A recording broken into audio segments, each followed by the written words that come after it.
I've got a secret. I would like to go over and personally escort our next guest on the show tonight.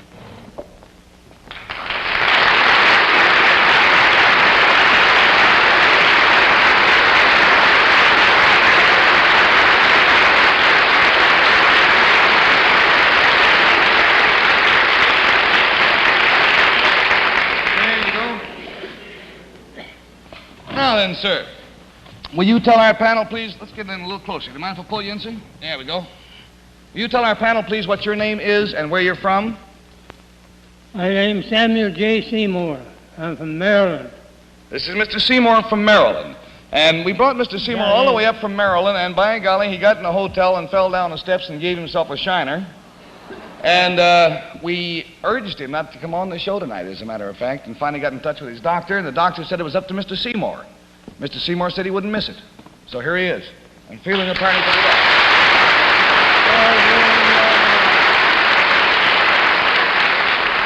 Now then, Mr. Seymour, how old are you, by the way, sir? 96. 96 years old. Now, sir, if you'll whisper your secret to me, I'm sure the folks at home would like to know what it is.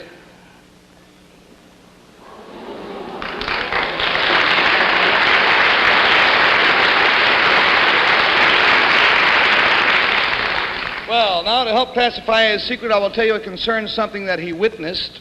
And Bill Cullen, we'll start with you. Something that he saw happen. This thing that Mr. Seymour saw, does it have historical significance? Does this have historical significance, Mr. Seymour? I would say yes, wouldn't you, sir? I can't hear him very good. You have to tell me what it is. Yeah, there's quite a distance between our desks here. Let's all speak up, huh? Does it have political significance? It had political significance at the time. Yeah. Yes. Well, if you're 96, that would make Mr. Seymour born in 1860. Henry is such a mathematician. Yeah. He's been writing over there all the time. This thing, did it have anything to do with the Civil War, Mr. Seymour?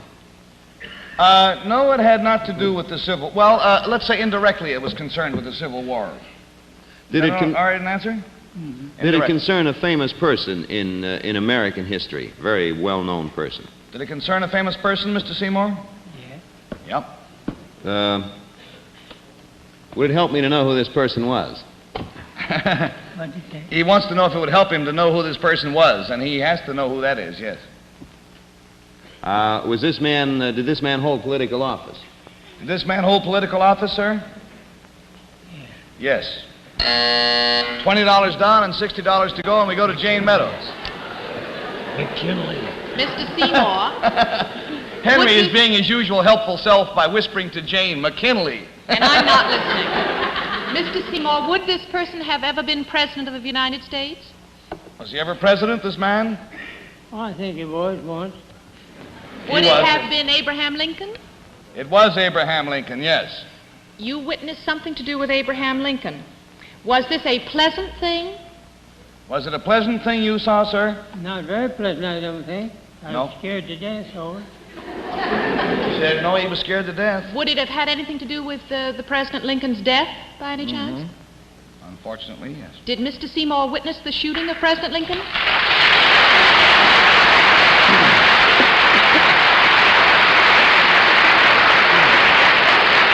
We found out about Mr. Seymour through a recent article in the American Weekly, and it said, I saw Lincoln shot. And this article is by Samuel J. Seymour, and it goes on to say that Mr. Seymour was 5 years old at the time. He had been taken to Ford's Theater by some good friends, and the curious thing was that when he was this youth, 5 years of age, when he saw Booth jump from the box to the stage, at which time he broke his leg, his only concern was not for the president, because he didn't realize that the president had been shot, but the poor man who fell out of the balcony. And that's all of his memory is of going to the theater and seeing a man fall out of the balcony. Sir, it's been a great joy and you might say an honor to have you are, by the way, the only living witness of that tragic event. And we are certainly going to forfeit the complete $80 to you just for your courage in coming here to see us tonight.